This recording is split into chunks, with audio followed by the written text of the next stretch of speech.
Welcome, everyone. Thank you so much for joining us today. My name is Amy Sam. I am the Health Education Project Specialist at the Maxwell and Eleanor Blum Patient Family Learning Center at Mass General Hospital. Today's program is part of a Mass General for Children parenting series, which is a special collaboration between the Blum Center and Mass General for Children. Before we get started, just want to go over a few items with you all. Please note that today's session is being recorded for educational purposes. If you're interested in viewing the recording, you may visit the Blum Center website at massgeneral.org/Blum-Center. Please note that you are in listen-only mode. Everyone has been muted so that we can hear our guest speaker today. If you have any questions for our guest speaker, you may use the chat feature, which is located at the bottom of your screen. We'll have time for it in the end. Only Blum Center staff and our guest speaker will see your questions. Please do not share any personal medical information or questions in the chat box. If you have a personal medical question, please ask your doctor. Lastly, at the end of today's session, you'll be directed to a brief survey, which we'd like to ask you to help us complete. Your feedback is important to us as we plan future programs. All right. So next, I would like to introduce you to our guest speaker, Dr. Attila Jayvunulu. He is the director of the psychiatry service at Mass General for Children and Shriners Hospital for Children in Boston. He is also a psychiatrist in the Alan Lorraine Bressler Clinical and Research Program for Autism Spectrum Disorders, as well as a principal investigator in psychiatry at the Mass General Research Institute, a member of the American Academy of Child and Adolescent Psychiatry Media Committee, as well as a member of Board of Director of Massachusetts Council for Gaming and Health. In recognition of National Social Media Day, he joins us today to share tips on how to help your child build good digital media habits while playing their favorite video games, social media outlets, or the internet. So please join me in welcoming Dr. Jayvunulu. Thank you. Well, first of all, thank you very much for the opportunity to contribute and review all together this giant thing. We'll talk about the social media, or digital media rather, with a specific focus on in many parts on video games, but it really one-to-one applies to social media and all sorts of digital media that kids around us are using.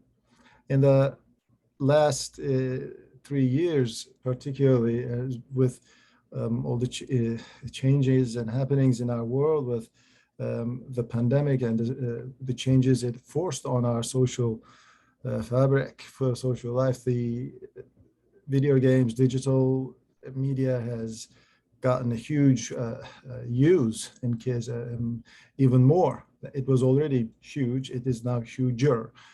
But the questions remain, the questions we had back then before the pandemic still remain. How can we help? What is happening to the kids? What are they experiencing? What are they going through? And how can we help assure them safe access to digital media, which is clearly here to stay. And as this is a giant topic, I think it makes me feel like the dwarves. And oftentimes in my circuits, I'm referred to as like he who is knowledgeable about digital technology, electronics, but when all is said and done, it's just being tallest of the 7 dwarves, and it has it's become a huge colossus, this digital media, and it has very humble beginnings, right? But almost 50 years ago, there was this first analog game that was created in a lab setting. Then the first commercial Pong, then over years with consoles and different gaming platforms being introduced, it has now diffused into the deeper facets of our families now.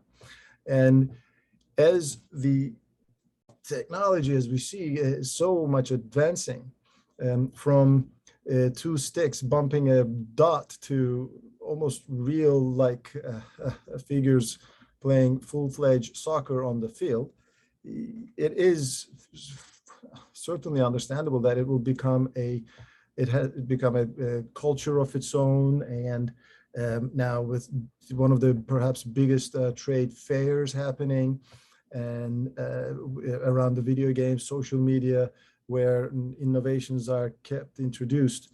Here on the right side, I am on my Nostromo from Alien outfit.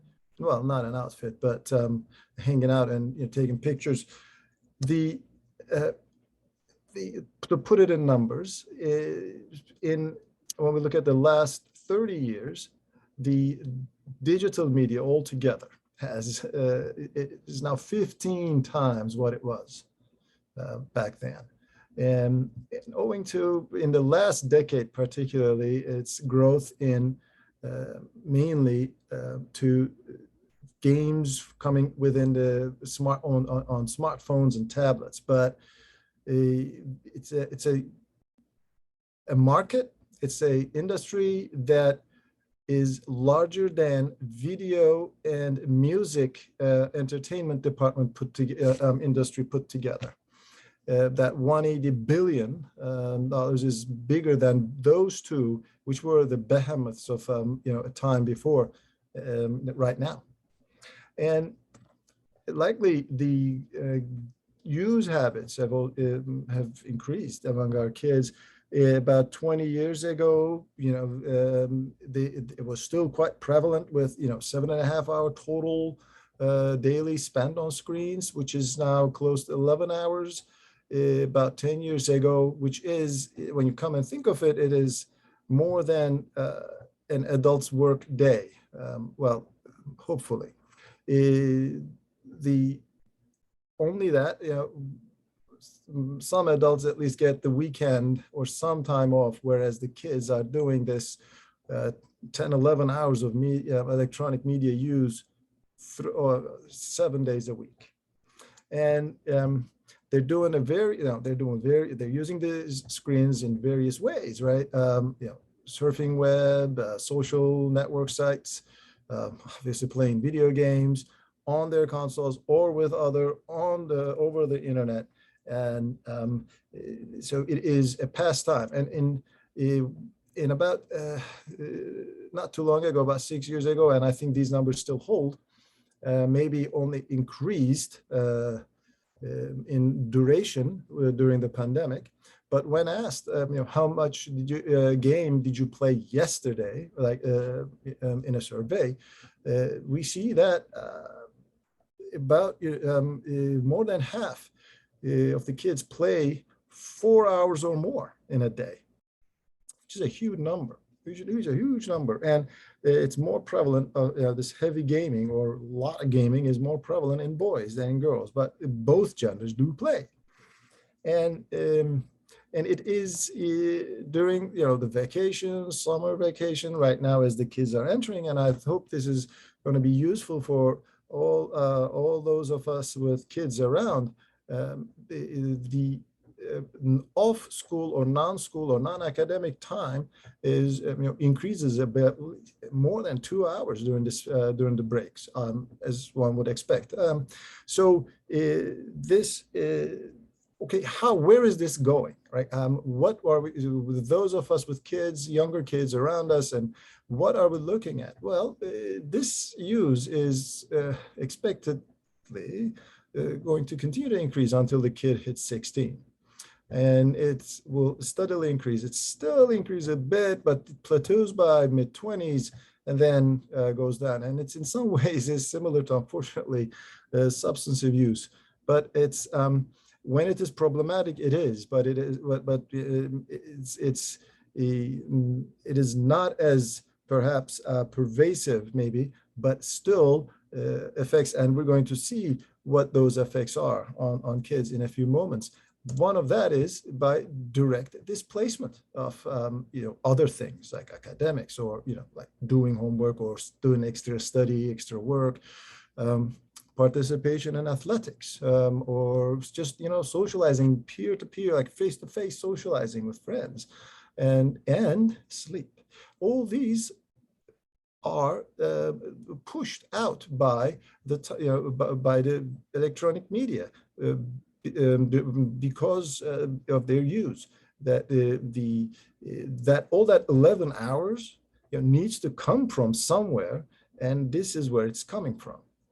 And by the way, when I say 11 hours, to back that a little bit for a moment, it is, it's not that they're using all that 11 hours consequently. It is they're multi-use. They're engaging in multiple screens at a time, and they are combining it with other activities. So, when they are, say, playing, there's the music on the background. That's, a common way. But more common is when they are supposedly studying on, more and more, it's on a digital format platform that the kids are doing their homework and like Chromebooks and stuff.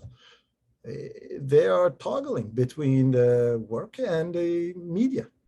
Oh, let me check that YouTube video. Or while that YouTube video is playing in the background, let me just write this, homework assignment and stuff. So there's a lot of multitasking, which is not actually multitasking, but constantly shifting back and forth, with that takes a toll on the work quality and the learning process. So when we see the kids are having time or doing their homework, it's not that they're doing homework fully. It's unfortunately many times they are multitasking, or they believe they're multitasking. It is pushing the athletics that it's the Knicks coach is known to say that the Fortnite is his bigger opponent than the Celtics back in 2018, and still stays the same. So yes, there are the video games and the digital media use is encroaching on hugely on other activities, but there are some other stuff that is in some ways protective.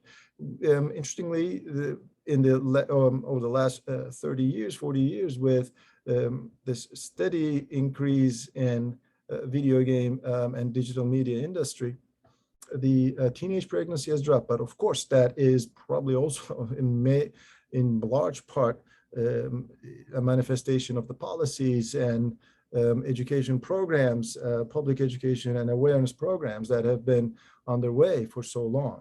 And there's a drop in overall drug use, sex and drug violence, violent crimes, motor vehicle accidents, or deaths in those during these periods. And so perhaps there are some bad habits that maybe the video games are leaving less time for. Now, but when there's this, when we're looking at this, amount of time, okay, well, is there sort of a optimal duration, optimal amount of time that it might be beneficial for folks to be engaged? And the wellness surveys shown that the satisfaction and quality of life increase or peak kind of corresponds to an area where the video game or the like the digital media use is limited to 60 minutes, so an hour or so. So keeping it under an hour of this engagement is more likely to be associated with increased satisfaction in life. So, but many of us then try to tell ourselves and kids, go play outside, and some do that, but some do this. So now, when we are talking about all this, the duration and this increase, why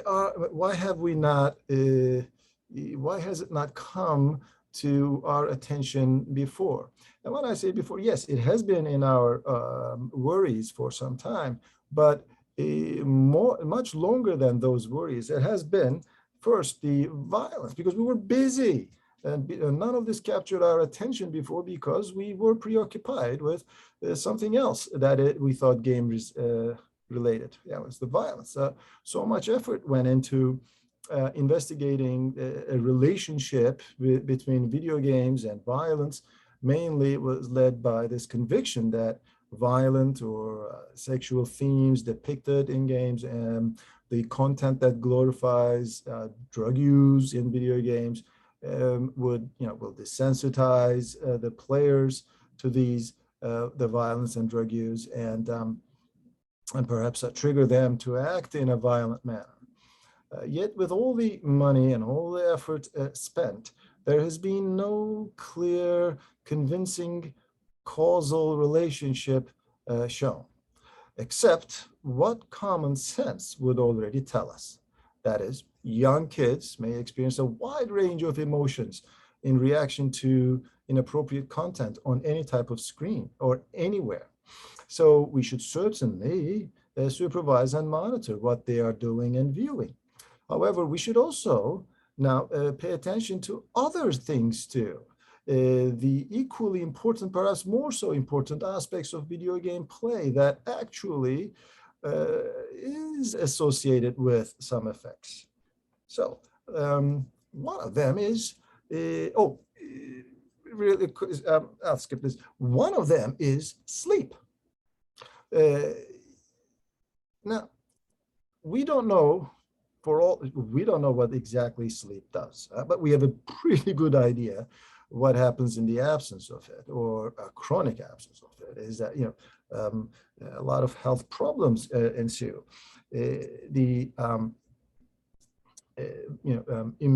Obesity, mental health problems, attention problems,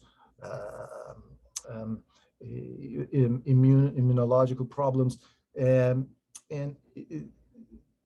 so it is a very important, actually,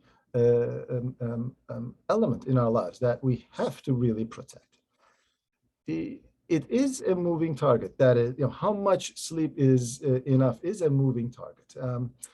The amount of average sleep need varies with age. It peaks in the first year of life, and then it starts decreasing. And so we know these numbers about 10 hours or so, for example, by 2 years, something between 10 and 16 hours, and then by age 12, 8 to 11 hours. And on these are by population studies and surveys that we have this information. And so we have an idea of how much, at what age, how much sleep we need.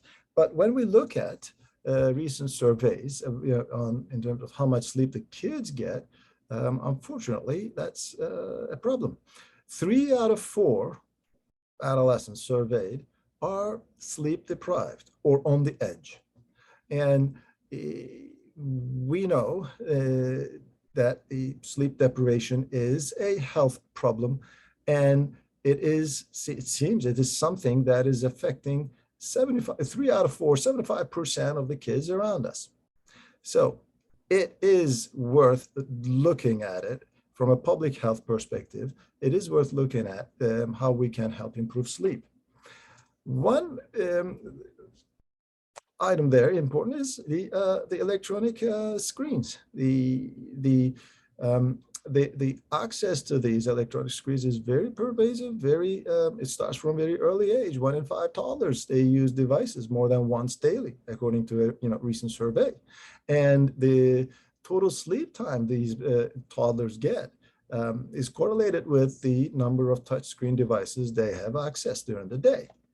And it is a trend that persists through the childhood into adolescence, that the more access to screens, more sleep problems, more behavioral problems, and into adolescence. Well, screens and sleep going together. What is happening here?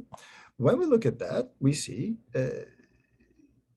in bedrooms of an average U.S. kid, about more than 70% of the kids have at least one device in their room, and the and as the age goes, as the kid grows, so do the average number of devices. And we know from surveys that electronic media, be it a video game, a console, be it a cell phone, left on or left in a child's room during the night or in any bedroom during the night, it correlates with poor sleep quality. And it correlates with longer use of that electronic screen. So why on earth? So here I bust a couple of myths that seem to fuel, at least for some, persistence on access to the screens in their rooms. One is, I'm sure you've heard this. I play video games to fall asleep. Well, is this true?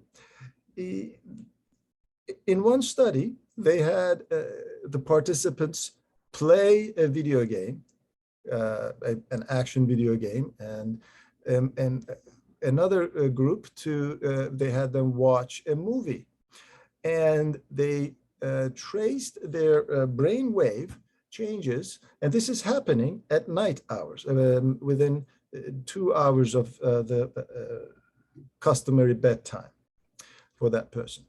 And what they found is the players, they had consistently later sleep time, like that they fell asleep later. It took longer for them to fall asleep than compared to those who were watching the movie.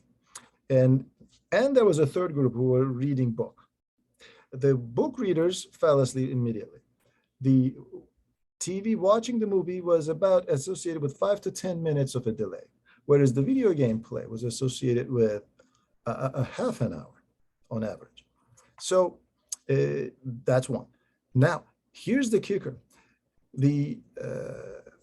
When they look at the brain waves and trace the brain waves of these folks, the kids or the participants who were playing the video game did not register a single sleep onset associated brain wave change until later.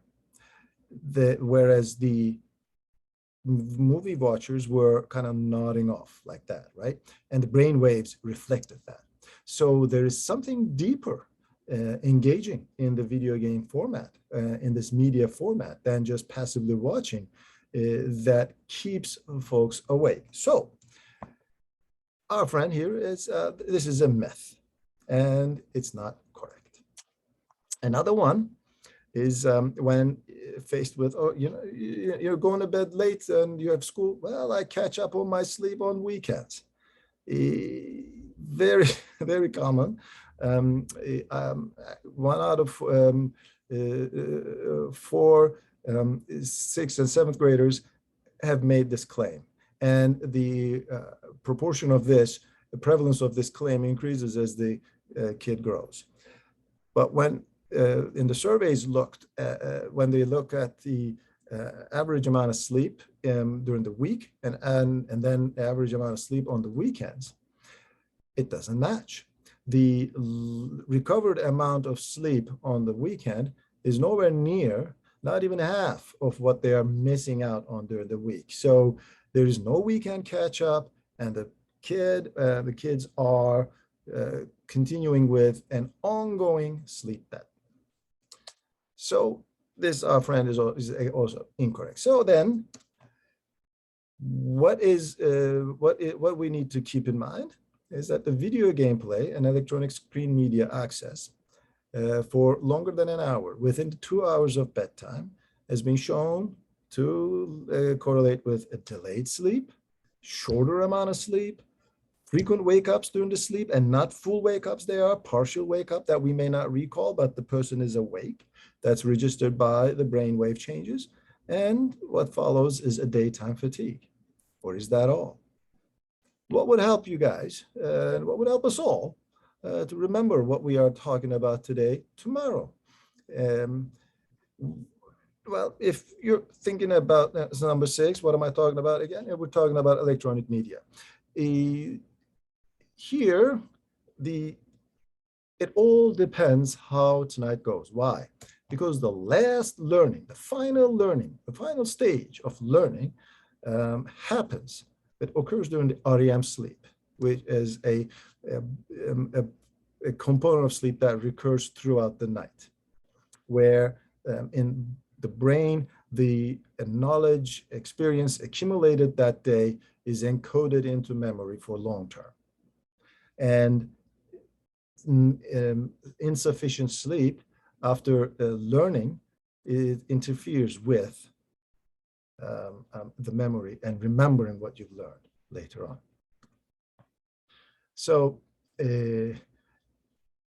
then we should keep in mind that the video games and digital media access has an effect on the memory, especially if it is closer to bedtime, if its access is closer to bedtime.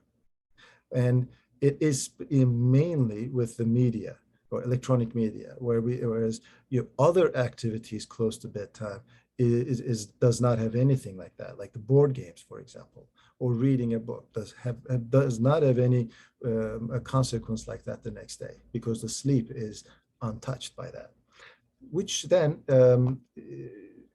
seems and suggests that the amount of effect on overall function of that child of the digital media is mainly mediated through its effect on sleep.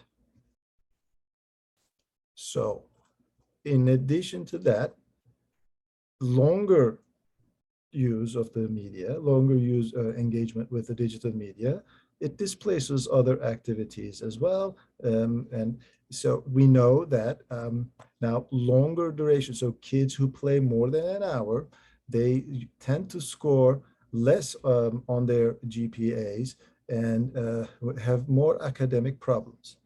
But there's something interesting I'd like us to all keep in mind.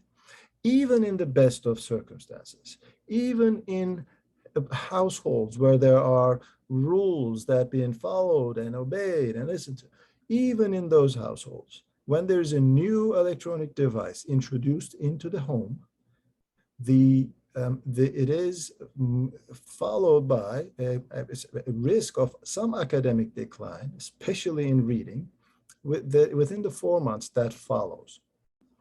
So even if there are no behavioral problems originating from it or ongoing, even without any problems visible, there is an academic decline or pause in achievement for those kids whenever there's a new electronic device introduced into the household for that kid's use. We mentioned this. So what do we need to look at? What do we need to look at? It is how we played. It turns out that as I mentioned earlier, that initial big focus was on the content of the video game, and over the years with the research, now we are seeing over and over again that it is perhaps more related to the circumstances of the video game or the digital media access that manifests or mediates the effects on sleep, academics, and attention. And it is how the kids play it. From research, we know that there are individual characteristics. There are some kids who are more susceptible to these effects. Yeah, so younger kids, and boys more than girls, and kids with diagnoses of ADHD, kids who have ADHD, kids within the autism spectrum disorder who have autism spectrum disorder are more susceptible to problems associated with media habits. They are more likely to play for longer duration and have more problems tend to have more problems when rules or limits are tried to be established, especially first on. So it is very important to remember this, starting the rules when the kid is very young, no matter who the kid is. It's much easier to establish rules from an early age, but it is never late. It is never too late. And I'll review that in a moment. The circumstances of this, it really matters to address are the location of the access, the duration of the access, and the timing of the access. So I mentioned this, the kids with ADHD and ASD are more susceptible. So where is it played? So we know now who, important, but all kids are susceptible, even in a household where there are rules and no problems and new media comes in and bam, in the 4 months, the reading is declined and other academics it kind of goes to a halt. So it matters. Where is it played? Screens in the bedroom, they are used for a longer time. Their use is less easily supervised, and more the items, even one item is enough, but more the items are, the screens are, more sleep and academic problems to ensue. So where the electronic media is in the household matters. And when it is played, it also matters, the timing of it, that the video game or media access within the 2 hours, or engaging media access such as video games or social networks, social media, these are within 2 hours frame of the bedtime, there is more likely to impair the sleep quality and the memory functions the following day. And how much or how long the duration of the play is also matters. We know from the a clinical study that kids who play for about 36 minutes or so, after playing that, and they do an attention task, their performance actually improves after the play. But when they play for about 75 minutes, like an hour and 15 minutes or so, which happens to be the average amount of video game play in the US about 10 years ago, now it is closer to 2 hours, is they lose the gains they make once they hit the 75 minutes mark or so. And longer they play, now the attention performance starts tanking. So there seems to be then a duration effect, a dose effect in a way, as we call it. So shorter is better. In fact, it could even improve for a little bit, but we do not think those are long-lasting improvements. But nonetheless, now we have a time frame. So instead of playing a marathon session of like 3 hours, which kids do 4 hours, I tell them, break it down into sessions and take a break, but still play whatever, but at least time it. And so, and one way that I often recommend is, set up a timer, set up your timer at 40 minutes. And when the timer goes, it's like football. The last play, it continues until it ends. And when that ends, you don't start a new level, you don't start a new game, but you take a break. And with assurance of that, there will be an opportunity to come and game again, that oftentimes goes easier. So what type of game is played also matters, it seems. The games that require, and that's pretty much a lot of the console games these days, that require ongoing screen activity and engagement that requires pattern recognition in that play, they tend to, those players who play those games tend to process a larger area visually and more efficiently and seem to have a faster reaction time. What we don't know is that a result of them playing the games, or are these kids who are already doing well in these areas and therefore have a better performance when they play these games? So with the enjoyment, they're staying on longer. We don't know that. So you will hear in the coming times about more types of video games that improving attention and all. We need to keep in mind this. that we don't know whether those improvements are long-term or how long they persist or sustain after the game ends, right?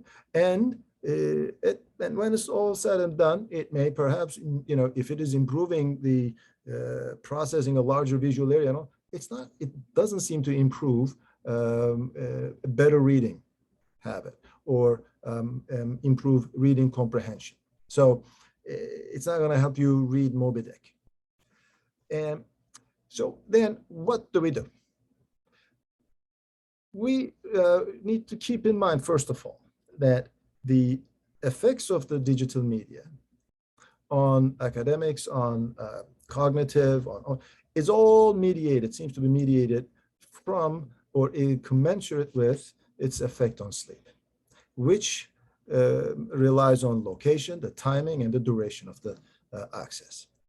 So, which then we go is, okay, these are the rules we should do. And but many of us at any given time, at one point or another, felt this sense of futility that it's not working.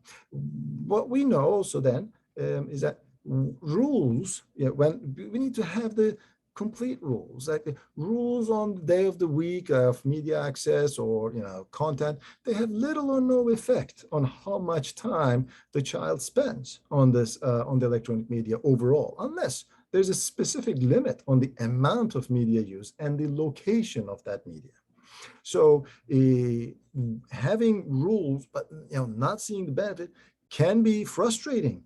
But we got to make sure, all right, are we starting with the same set of, like the best, most efficient set of rules? And that's an important question to remember and think about. That, as a result, setting these limits and expectations right is a very important first step. 3 out of 4 kids, they report that they don't have any strict limits on their use. They end up using it, the media twice as much, and for younger kids, it's a more there's a more detrimental or deleterious effect of this babysitter mode in a way, which leaves the kid with the screen, and there's less time invested into teaching or reading together, for example, activities. And in this complicated world with, of course, families and parents, adults being pushed out of house because of the economic demands, it is unfortunately a complex problem that we should think about. And public awareness and maybe advocacy at the legislational level should be informed by these pressures on our parents, on our families. And also the perceived, what adolescents or what kids see, they assume, adopt, and do themselves. So it matters what our attitudes, what our traits in using the media, how it looks to our kids and how they observe it.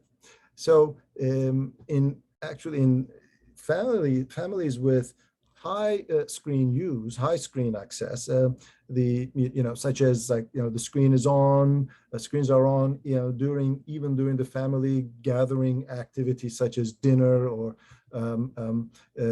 like dinner time or leisure time. These kids and these families, they use digital media on average 2 to 3 times more than others. And there are now guidelines that American Academy of Pediatrics have issued, and there are a lot of informational resources at American Academy of Child and Adolescent Psychiatry website that can be reached and can be helpful. But unfortunately, it's a behemoth and intimidating to a point that 3 out of 4 clinicians, they find it futile. They feel it's futile to make AAP screen recommendations to parents. So how can we start it? There are a wise man in a long in a galaxy far, far away said a long time ago, always two, and there are. So there are my rule of twos, and here are the rule of twos that we can start thinking about. Where? Moving the screens out of bedrooms to a place where at least two or more people are present, child and adult.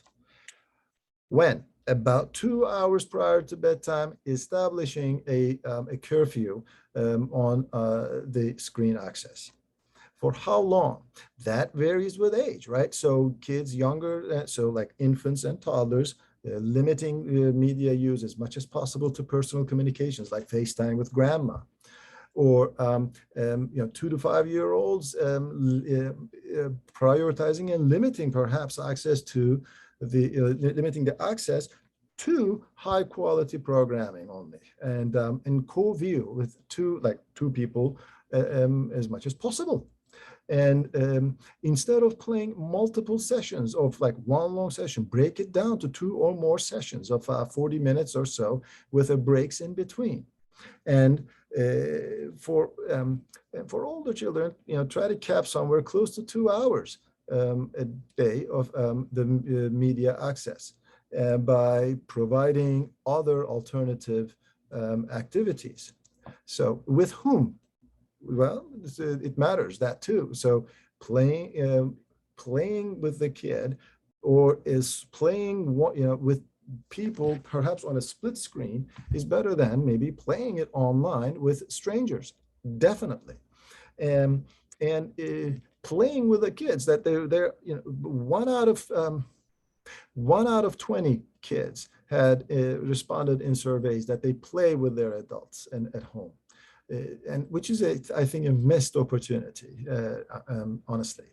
And so gaming with the kids around us, that's just, it really gives an opportunity to share that moment and talk.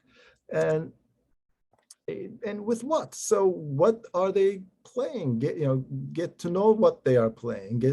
So we find out about what they're playing, and there are resources. So the ESRB, Entertainment Software Review or Rating Board, which was formed in 1993 by industry as an independent platform reviewing the games in response to then Senate hearings on violent video games.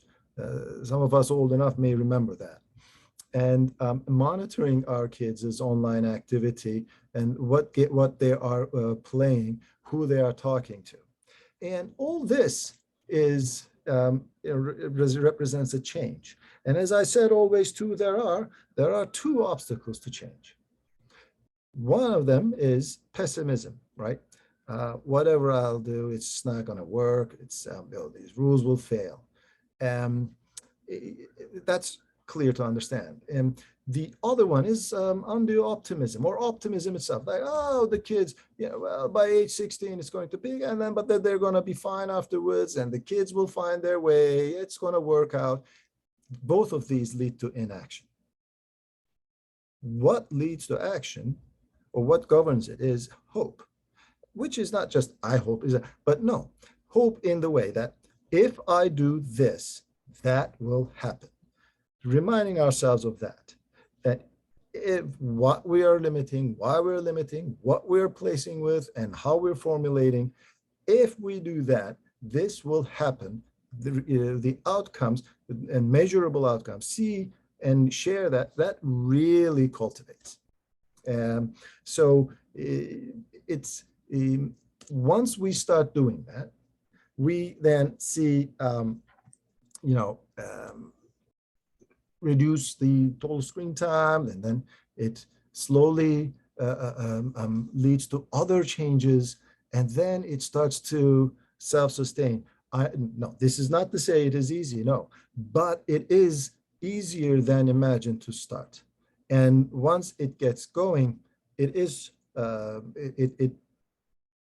it requires some front loading of time and all, but as we go, as time goes, it saves us heap of time at the end. So before I close, I again come back to the Seven Dwarves. As we see, it's a big, giant thing, this digital media, which makes us feel like little dwarves. We all are. We may feel grumpy about it, about the digital media, but we can't sneeze it off or sleep it off. We do not have to be bashful about it, but should be curious about it. Yes, as parents, our assigned role as caregivers, it often compels us to be stern, but also places us in a position, in a unique position where we can be dopey around our children, join in their world, play with them, guide them on their journey to their deserved happiness. I will stop here. So thank you very much for taking your time and joining us at this lunch hour. And if any questions or so, perhaps I'd love to hear those, please. Thank you so much, Dr. Giranulu. Pleasure. We do have some questions. Do you have any data on kids who self-regulate their media consumption? I assume that the question is, having data on kids self-regulation, self-regulating their media use. Is that, do they have, what about kids who have no rules and they are trusted with the kid? The kid is trusted with, and I think that it falls in the category of those 3 out of 4 kids who declare that they don't have rules. And what we know, that those kids tend to play much more, tend to use media much more than their peers who have. However, they may not be aware of that, what it is costing them in that moment. So however, I would separate that from a kid who has come from a long time of having these rules in place and adapted to them and accustomed to them. And now that, but I think that is not the type of kid the question is intended to explore. Kids who have their own rules tend to underestimate the time and overestimate their control over it. That's the risk they're running. Thank you. Do cooperative style games played with friends, for instance, people not strangers on the internet, not count as socializing in some way? Or is it the face-to-face aspect that's more important? Well, face-to-face aspect is important, yes. But we know from 2 ends that the social play is a social activity, no matter what. And in online or in person, so long as it is with a person that the kid knows and has an ongoing relationship out of the game, not just limited to the game, such as, when you play a game long enough and you associate, you often correspond or play at the same time with, a person whose screen name is well known to you, but you don't know the person from Adam or Eve in real life. That's different. I think having a in real life relationship with a friend and playing with that friend online is an absolute enrichment of the social experience. Yes. So I worry less about those kids who are playing with their friends, that they are hanging out, the next day or earlier in the day. I worry about the kids who only play with random strangers, or from among those random strangers, they have come to recognize 1 or 2 gamer tags and never met them, but those are the kids that I worry about, because it's not really socializing. Thank you, that's helpful. What do you recommend for parents who have not yet allowed any video games at home? Should they introduce them? And if so, at what type of dosing? Well, first of all, kudos to those parents. On one hand, the kid will let you know when there's this old adage of know your child. So know your child. So what are the things your child likes to play and like to do. You know your community. So what other kids are doing in your community? What are your children's friends, or what are the kids around you, their friends do? How are their what is, how often, how are they playing, what are they playing? And so that because your child will be in that context, and that will govern your choice or your decision to, okay, when it is time for Johnny to start being able to play, when will we introduce? But that's a very advantageous point, because if you haven't introduced yet and you are introducing it or thinking about introducing it, doing so from the get-go with a set of rules that addresses the location, duration, timing, I think you will be in a much better spot. Do you have any recommendations on what types of video games are a better choice?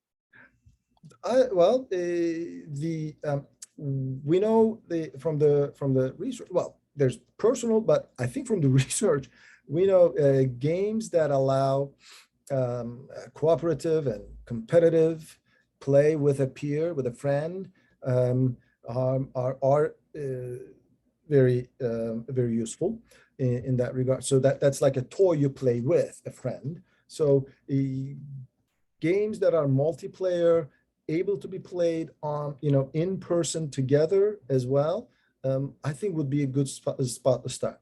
But it's important also to check the rating, depending on the age of your child, and match that with the rating on the video game. So for this, there are two valuable resources. One of them is ESRB, the Entertainment Software Rating Board or Review Board, the ratings that assigns a rating to each game.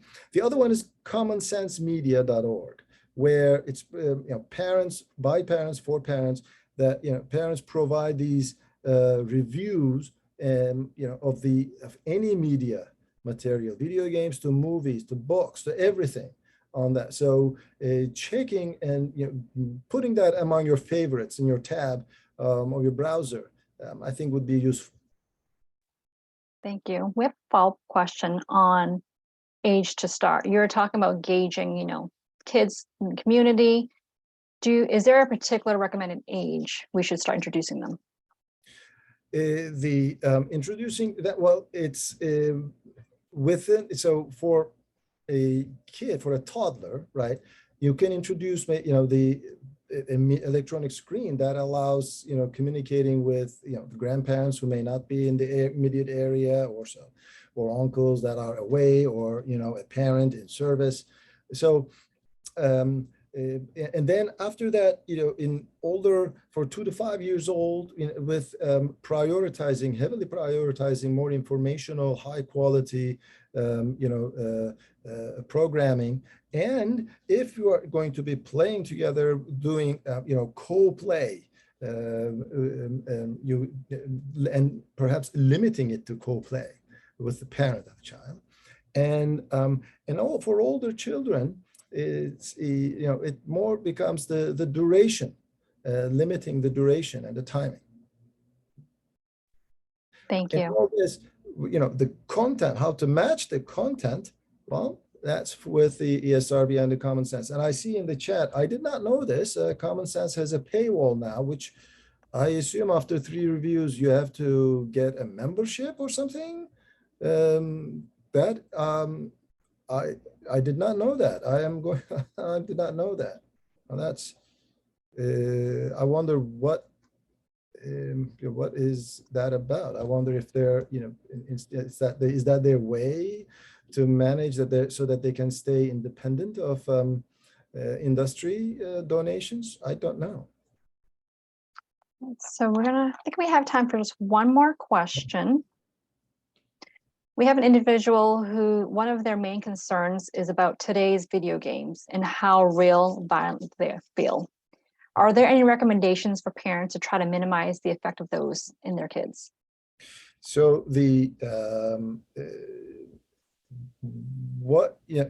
as I said, the ESRB and all, but it all also matters what you feel comfortable with. And it's what you know. So playing with your child, whatever they're playing with their child, and see what you feel, and talking about that, about the game with your child.